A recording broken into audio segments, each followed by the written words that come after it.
할렐루야 맛있는 교회 온라인 예배 들으신 여러분을 주님의 이름으로 환영합니다. 이번 주에는 밥상과 예수님의 관계에 대해서 말씀을 나누고자 합니다. 여러분은 성찬에 대해서 어떻게 생각하십니까? 주님의 몸과 피를 먹는 것, 마시는 것, 그거는 우리의 식사와 크게 연관되어 있습니다. 이번에 이것들을 집중적으로 생각하면서 주님께서 내어준 은혜와 사랑을 누리며 나누는 그런 저와 여러분이 되길 간절히 바라며 이 시간 주님을 찬양함으로 나아가겠습니다.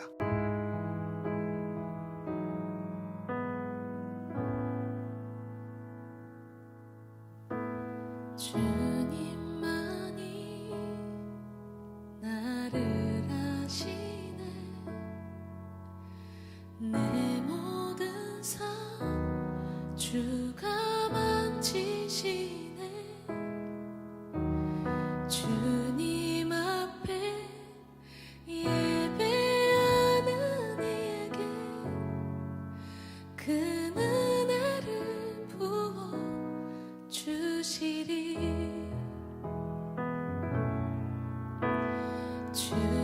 주님만이 온 땅의 소망, 내 삶 속에 유일한 자랑이라.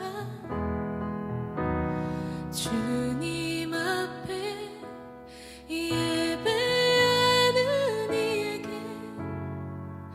그 은혜를 부어 주시리. 만왕의 왕 나를 기르시는 목자여. 내 모든 삶 주가 다스리시니 주님 뜻을 따르길 원하네. 오 주 한 분만 바라네. 주님만이 나를 아십니다. 주님만이 나를 아시네. 내 모든 삶 주가 만지시네. 주님 앞에 예배하는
갈급함 어느 것으로 채울 수 없네 내 갈급함 상한 나의 심령에 내 갈급함 부르짖는 소리 들으소서 내 갈급함 주의 음성 들리네 내게로 나오라 영원히 영원히 목마름 전혀 없으리 내게로 나오라 가까이 가까이 생명의 근원 대신 주께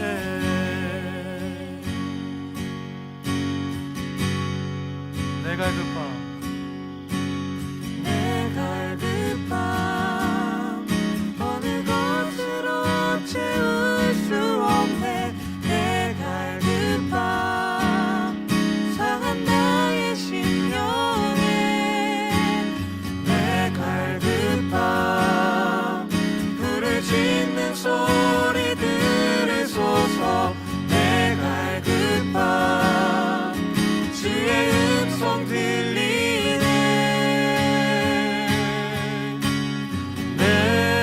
내게로 나오라 영원히 영원히 목마름 전혀 없으리 내게로 나오라 가까이 가까이 생수의 근원 대신 주께 내게로 나오라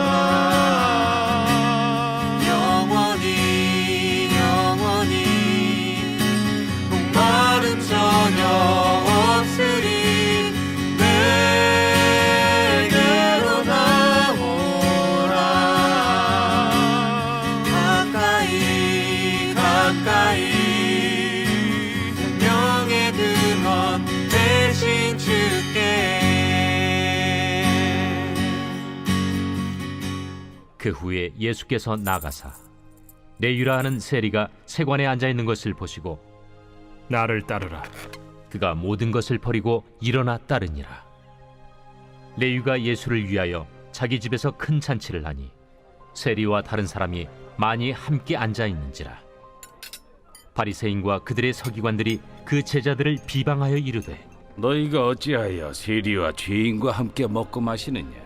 예수께서 대답하여 건강한 자에게는 의사가 쓸데없고 병든 자에게라야 쓸데있나니 내가 의인을 부르러 온 것이 아니요 죄인을 불러 회개시키러 왔노라. 요한의 제자는 자주 금식하며 기도하고 바리새인의 제자들도 또한 그리하되 당신의 제자들은 먹고 마시나이다.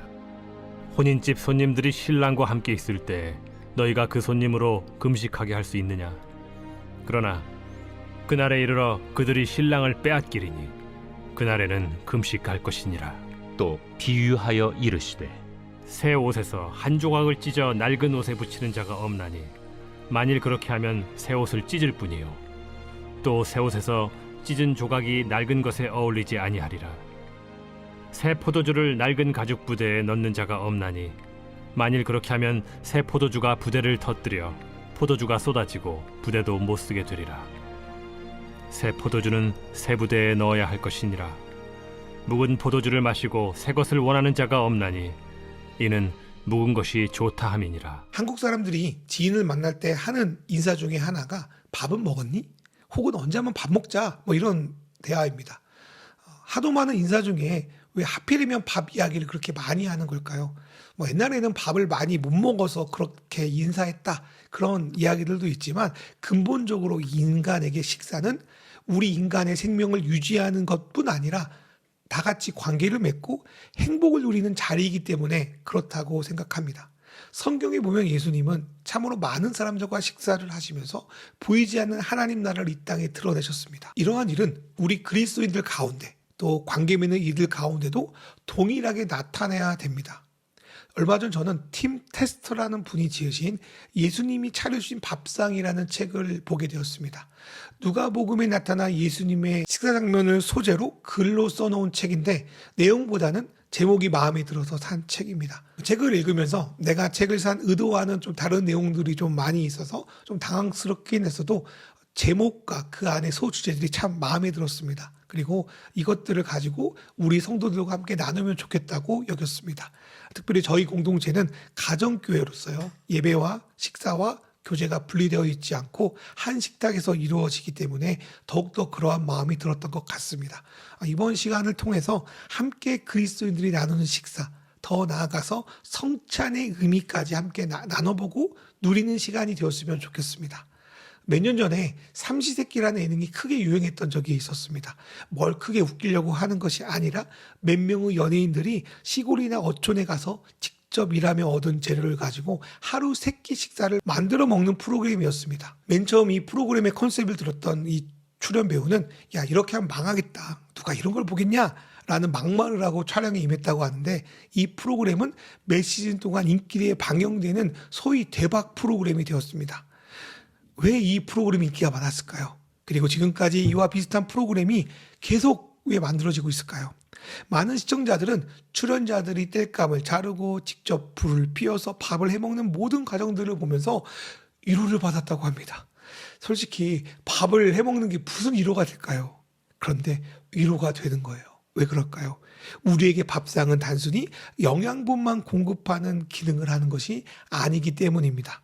우리가 어릴 적 좋았던 기억을 추억해보면 대부분 먹는 것과 관련이 큽니다. 어릴 때 먹었던 특별한 밥상의 기억이 새록새록 생각납니다.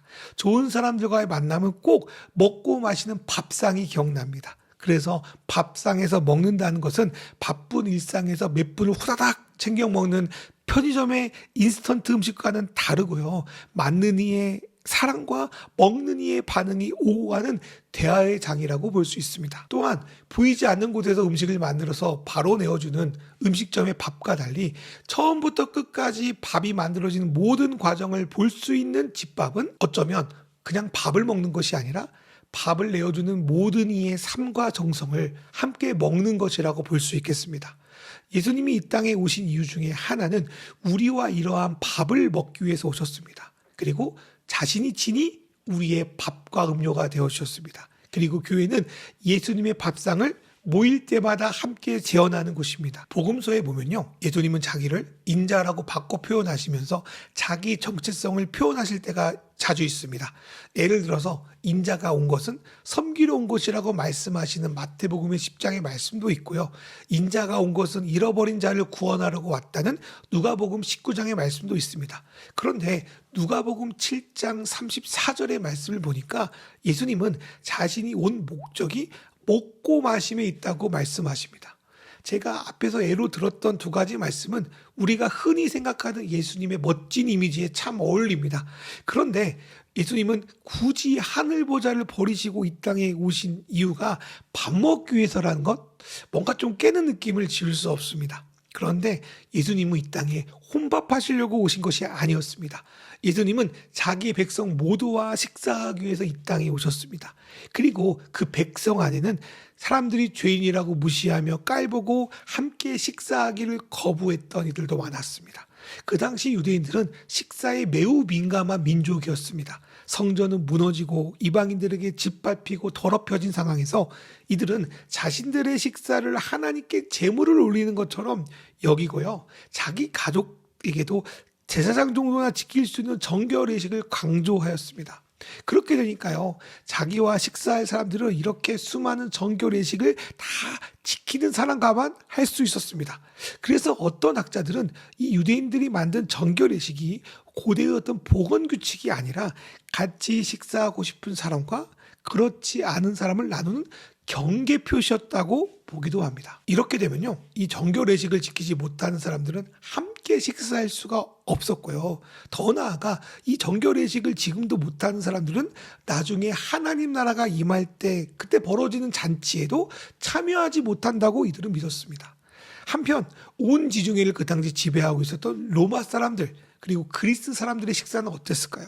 기록에 보면 이들은 대리석이 깔린 큰 홀에다가 침대를 쫙 갖다 놓고요, 비스듬히 누워서 식사를 했다고 합니다. 그리고 식사하기 전에 입 속에다가 가늘고 긴 실을 넣었대요. 그러다가 배부르게 되면요, 그 실을 잡아당겨 가지고 바닥에 토하고 또다시 식사를 즐겼다고 합니다.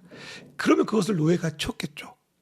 이들에게 노예는 함께 식사하는 대상이 아니라 내가 토한 소사물을 치우는 정도밖에 안 됐습니다. 이들은 자기와 같은 계층하고만 식사를 했지 다른 신분의 사람들과는 절대로 식사하지 않았습니다. 그런 관념을 갖고 있는 상황에서 예수님이 벌인 밥상 사역은 유대인들에게도 이러한 로마 헬라인에게도 매우 충격적이었습니다. 왜냐하면 이분은 계층과 신분과 죄의 유무를 따지지 않고 모두와 식사했기 때문입니다. 누가복음 11장에 보면 예수님의 충격적인 퍼포먼스 하나가 기록되어 있습니다. 그것은 손을 씻는 것을 거부하는 일이었습니다. 물론 이것을 오늘날 문자적으로 손 씻지 말고 밥 먹어도 돼, 이렇게 해석해서는 안 될 것입니다. 그 당시 바리새인들은 손 씻는 것을 복원 차원이 아니라 종교적 제의 차원에서 행했습니다. 그러므로 예수님이 거부하신 것은 단순히 손 씻기가 아니었습니다. 이것은 정결의식 때문에 자신과 식사하지 못하는 일은 절대로 있을 수 없다는 강력한 의지의 표현이셨습니다. 그 당시 사람들은 자신이 생각하기에 부정한 물건이나 사람을 만지면 자기도 부정해진다고 생각했습니다. 반면에 예수님은 아무리 부정한 것도 자신이 만지거나 함께 식사하면 오히려 정결해진다고 생각하셨습니다. 바리새인들은 거룩을 말하지만 다른 사람을 절대로 회복시킬 수 없는 존재였습니다. 반면 예수님은 직접 사람들을 만나 그들과 손을 잡고 그들을 만져주며 치료하면서 그 사람을 회복시켜 주셨습니다. 그리고 예수님이 회복시킨 것은 비단 병고침이나 귀신 쫓음만이 아니었습니다. 예수님은 이들의 마음과 이치까지도 회복시킵니다. 오늘 말씀에 보면 레이라고 부르는 세리 한 명이 나옵니다. 마태복음에서 이를 마태라고 부르기 때문에 우리는 이 사람을 레이라고도 부른 마태라고 생각합니다. 마태는 그 당시 사람들이 가장 경멸에 맞지 않았던 세리라는 직업을 가진 사람이었습니다. 그렇게 그는 앞으로 오게 될 하나님 나라와 자신과는 아무런 상관이 없다고 생각했습니다. 그런데 예수님께서 그를 부르시고 계십니다. 그를 제자로 따르라고 말씀하십니다. 이런 마태에게 예수님의 부르심은 어떤 의미였을까요? 예수님의 부르심은 예수님이 만들어가는 하나님 나라에 초대되었다는 의미이고, 그 안에서는 예수님이 자기를 죄인 취급하지 않고 하나님 나라의 동등된 구성원으로 받아주신 것, 그것으로 그는 받았을 겁니다. 그래서 그가 준비한 것은 무엇입니까? 바로 예수님과 함께하는 밥상입니다. 겉으로 보기에는 이 모든 준비를 마태가 하는 것으로 보인 것 같지만 실제로는 예수님이 허락하신 밥상에 마태와 친구들을 참여하는 것으로 이해하는 게 더 맞습니다. 그런데 어떠한 조건 없이 누구나 와서 먹을 수 있게 하는 예수님의 밥상은 그 당시 유대인들의 공격을 참 많이 받았습니다. 어떤 학자는 예수님이 죽으신 이유를 가리켜서 계속 이러한 밥상을 열었기 때문이라고 주장합니다. 그렇다면 예수님은 먹보, 술고래와 같은 심한 욕을 들으면서까지 왜 이 밥상을 베풀었을까요? 어떤 밥상이었기에 죽기를 각오하면서까지 함께 식사하는 것을 멈추지 않았을까요? 첫 번째로 예수님의 밥상은 죄인들을 위한 밥상이었습니다. 오늘 본문에서도 이러한 밥상을 여신 예수님을 바리새인들과 서기관들이 비방합니다. 그 비방의 내용은 첫 번째로 왜 세리와 죄인들과 함께 식사하냐는 것이었습니다. 29절에서 성경은 이들을 세리와 다른 사람이라고 표현하고 있는데요. 30절에서 바리새인들은 세리와 함께 먹는 것 자체가 죄인이라는 생각으로 이를 세리와 죄인으로 표현하고 있습니다. 그리고 그 죄인 중에 하나는 예수님을 지칭하고 있는 것입니다. 그런데 예수님은 의사는 건강한 자가 아니라 병든 자에게나 필요하다고 하시면서 자신이 의인이 아니라 죄인을 부르러 왔다고 말씀하십니다. 솔직히 배부른 사람에게 아무리 진수성찬을 들이밀어도 밥이 잘 들어가지 않습니다. 하지만 배가 죽도록 고픈 사람은 앞에 놓인 것이 아무리 반찬 없는 맨밥이라도 물이라도 말아서 맛있게 먹습니다. 예수님은 우리가 어떤 모습, 어떤 자격이 있는지를 상관하지 않습니다. 예수님은 정말 자기가 필요한 이에게 자신의 몸을 밥상으로 내어줍니다. 정말 하나님이 고픈 사람, 정말 예수님이 필요한 사람, 예수님께 목마른 사람에게 자기를 밥으로 내어준다는 겁니다. 그래서 예수님이 정의하는 죄인은 하나님 없이, 예수님 없이 목마름과 배고픔이 해결되지 않는 사람을 가리킵니다. 예수님은 그러한 죄인을 위해 오셨고 그러한 죄인을 위해서 죽으셨습니다. 그리고 예수님은 이렇게 자신이 주시는 놀라운 은혜를 한 식당에서 먹고 마시면서 보여주셨습니다. 아무리 부모가 자녀를 혼내도 이리 와서 밥 먹어 이렇게 말하면요, 그 안에 어떤 의미가 담겨 있습니까? 야, 그래도 너는 내 딸이야, 내 아들이야, 나는 너를 용서할 수 있어, 야, 아무리 그래도 나와 밥 먹는 거는 포기하지 말자, 나랑 교제하자, 이런 의미가 담겨 있는 거 아닙니까? 예배도 마찬가지입니다. 네가 어떤 모습이든, 내가 일주일 동안 뭐 했던, 너 나 필요하지 않니? 그러면 나와 밥 먹자. 은혜의 밥, 사랑의 밥 먹고 같이 누리면서 이야기 좀 해보자. 그 죄인의 밥상이 오늘 우리의 예배 가운데, 그리고 예배의 은혜를 실제적으로 함께 맛보는 우리의 밥상의 자리에서 누렸으면 좋겠습니다. 두 번째로 예수님의 밥상은 기쁨의 밥상이었습니다. 요즘에는 결혼식 날 밥 안 먹고 축의금만 내는 경우도 많죠.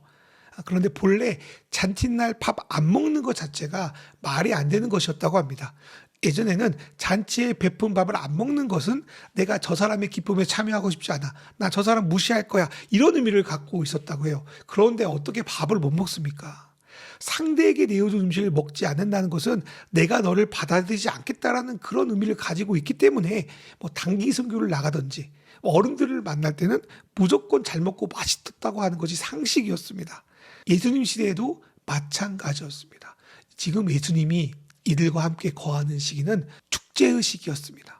바리새인들과 서기관들은 두 번째로 바리새인의 제자는 물론이고 요한의 제자들마저도 금식하는데 왜 너희 제자는 먹고 마시냐며 예수님을 간접적으로 공격하십니다. 제자들을 말했지만 실제로는 예수 너는 왜 먹고 마시기만 하냐고 조롱하고 있는 것입니다. 이에 대해서 예수님 뭐라고 말씀하십니까? 어떻게 결혼식 날 함께 먹고 마시며 즐거워해야지 금식하며 슬퍼할 수 있냐라고 물으십니다. 여기서 결혼식은 메시아의 오심, 하나님 나라의 도래를 상징합니다. 메시아가 오지 않았다면 슬퍼하는 건 당연합니다. 그런데 이미 메시아가 왔는데, 오랫동안 기다렸던 하나님의 통치가 시작되었는데 함께 기뻐하며 식사에 교제를 하는 것은 당연합니다. 여러분, 한 주 동안 어떤 삶을 사셨습니까? 어떤 일이 있었습니까? 그런데 오늘 우리는 예수님께서 우리를 위해서 기쁨의 밥상을 은혜로 여셨다는 것을 기억해야 합니다. 이미 하나님 나라가 시작되었다는 것을 기억해야 됩니다. 그것들을 기억할 때 우리는 함께 기뻐할 수 있습니다. 우리는 다른 모든 것은 잃어버릴 수 있지만 신랑 되신 예수님은 잃어버리지 않았습니다. 그분은 이러한 우리를 위로하시고 기뻐할 수 있다고 잔치를 열어주시는 분입니다. 그 기쁨의 밥상을 오늘 예배 가운데 받을 때 우리 안에 감격의 눈물이, 감사의 찬양이 흘러나오게 되어 있습니다. 이 기쁨의 밥상을 영적으로나 육적으로나 다 함께 참여하는 오늘 이 시간 되기를 간절히 소망합니다. 세 번째로 예수님은 우리에게 새로운 은혜의 밥상을 여셨습니다. 게임 체인저라는 말이 있습니다. 이 뜻은 어떤 시장이나 전쟁에서 판도를 바꿀 수 있는 엄청난 기술이나 어떤 무기, 아니면 어떤 사람이나 기업들을 말한다고 합니다. 우리가 사는 세상은 어떤 모임에 좀 들어가려면 그 그룹이 제시하는 기준에 맞아야 합니다. 경제적이나 사회적인 지위가 맞는 사람들끼리 어울리게 되어 있습니다. 이러한 기준은 위로 갈수록 더 치열해지고요. 유대인들과 로마인들이 그랬던 것처럼 21세기를 살아가는 우리 사회에도 동일하게 적용되는 상식과도 같습니다. 그래서 온 우주의 주인이신 하나님을 만나려면 이런 철저한 기준이나 자격이 필요하다고 여기는 분들도 계십니다. 그런데 예수님은 우리가 하나님을 만나는 데 있어서 게임 체인저로 이 땅에 오셨습니다. 예수님은 너희가 하나님 나라에 들어갈 수 있는 자격이든 기준이든 내가 다 감당할 테니 너희는 정직하고 애통한 마음을 가지고 나에게 나와오라고 말씀하십니다. 이런 면에서 예수님이 전한 복음은 이 땅의 상식에 반하는 게임 체인저이자 세 부대의 새 포도주를 담는 것처럼 새로운 밥상을 우리에게 주시는 겁니다. 그리고 이러한 밥상은 어떠한 자격이나 실력이 아니라 은혜로 주시는 밥상이고, 이 은혜의 밥상이 로마를 변화시키고 노예와 주인이 함께 형제로 먹는 식탁, 그 사랑의 식탁에 감격하여 로마가 그리스도교로 개종되는, 변화되는 그러한 일이 일어났습니다. 이러한 의미는 마태복음의 포도원 비유에도 나타납니다. 저는 처음에 주인이 포도원에 일 시킬 사람을 뽑으려고 일꾼을 고용했다고 생각했습니다. 그런데 묵상하면 묵상할수록 주인은 포도원의 일꾼들을 일 시키려고 뽑은 게 아니었습니다. 어쩌면 그 안에 최신식 자동화 설비를 다 갖추고 있는지도 모르겠습니다. 제가 생각할 때 주인이 일꾼을 뽑은 거는 일 시키려고 하는 것이 아니라 국률함 때문이었습니다. 이른 명목상의 이유였고요. 저 친구가 나의 풍성한 포도원에 들어와서 풍성한 식탁을 누렸으면 좋겠다. 조건, 외모, 상황 관계없이 모두 똑같은 1데나리온이라는 평등함을 누렸으면 좋겠다. 놀고 있는 저 사람들 내가 일꾼이라는 명목으로 끌고 와서 그들에게 값비싼 선물을 줬으면 좋겠다. 그런 마음으로 주인은 일꾼을 뽑은 것 같습니다. 예수님도 그렇습니다. 예수님은 게임 체인저로 자격이 있어야 들어가는 그런 아주 고퀄리티의 레스토랑, 그런 회원제의 밥상이 아니라 어느 누구나 주님의 음성을 듣고 자신의 마음의 문을 여는 자마다 함께하는 놀랍고 새로운 풍성한 잔치를 우리에게 열어주셨습니다. 예수님은 그 잔치를 자신의 몸과 피를 내어줌으로 열어주셨고요. 우리는 그 잔치의 은혜를 예배 속에서, 또 성찬 속에서, 또 공동체가 함께 먹고 마시는 식사의 교제 속에서 누리고 체험합니다. 오늘 우리가 예배로 모인 것은 단순히 말씀만 들으려고도 아닙니다.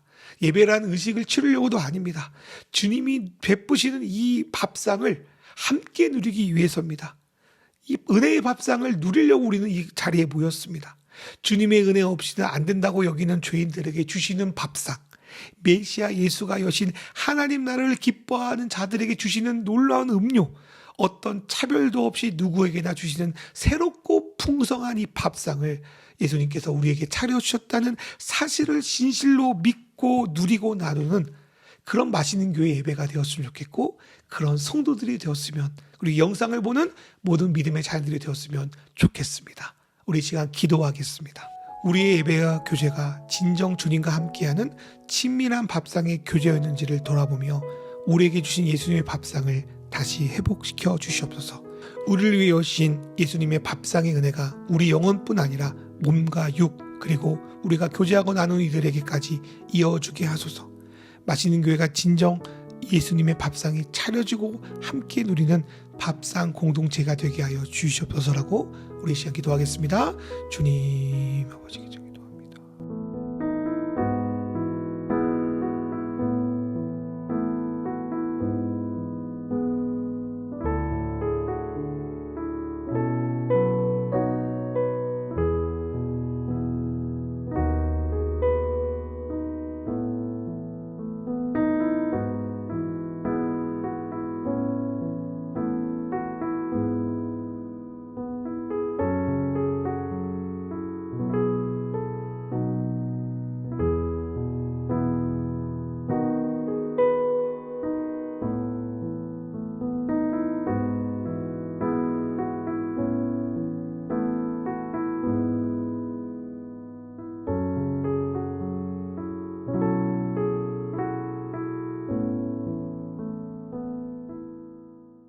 우리와 함께 식사하기를 원하시는 하나님, 정말 우리와 함께 먹고 마시기 위해서 그 아들 예수님을 보내주셔서 감사합니다. 당신이 말씀하시는 사랑과 교제가 공중에 붕 뜨는 나와 관계없는 말이 아니라 정말 우리와 사랑하고 함께하자는 말씀이었다는 것을 오늘 예배를 통해서 다시 한번 깨닫습니다. 주님, 우리는 당신이 정말 필요합니다. 당신이 없다면, 당신이 하나님 나라의 식사 자리에 우리를 초대하지 않았다면 우리가 어디서 생명의 떡과 물을 마실 수 있겠습니까? 죄인을 밥상으로 부르시는 하나님, 내가 오늘 당신에게 나아가오니 영원히 목마르지 않는 음료를 우리에게 베풀어 주십시오. 비록 슬픔과 탄식의 세상입니다. 비록 슬픔과 탄식의 세상에 살지만 주님 앞에 나아갔을 때 우리의 생명이 살아나고 기쁨이 넘치는 은혜를 우리에게 허락하여 주십시오. 그리고 나를 일꾼이 아니라 국률함으로 부르신 하나님을 믿습니다. 주님이 여신 새로운 밥상에 참여하여 당신을 먹고 나누고 믿음의 형제들과 사랑을 나누고 마시기를 원합니다. 우리를 또 우리 예배를 당신의 식탁에 초대하여 주시고 우리가 식탁을 나누고 전하는 그런 교회 되게 하여 주시옵소서. 예수님의 이름으로 기도합니다. 아멘. 이제는 우리 주 예수 그리스도의 은혜와 하나님 아버지의 사랑과 성령님의 인도하심이 예수께서 차려주신 은혜의 밥상을 믿음으로 받아들여 풍성하게 나누며 누릴 줄 믿는 우리 맛있는 교회 성도들과 이 영상을 통해 예배하는 모든 믿음의 자녀들 머리 위에 이제로부터 영원히 함께 하시기를 간절히 축원하옵나이다. 아멘.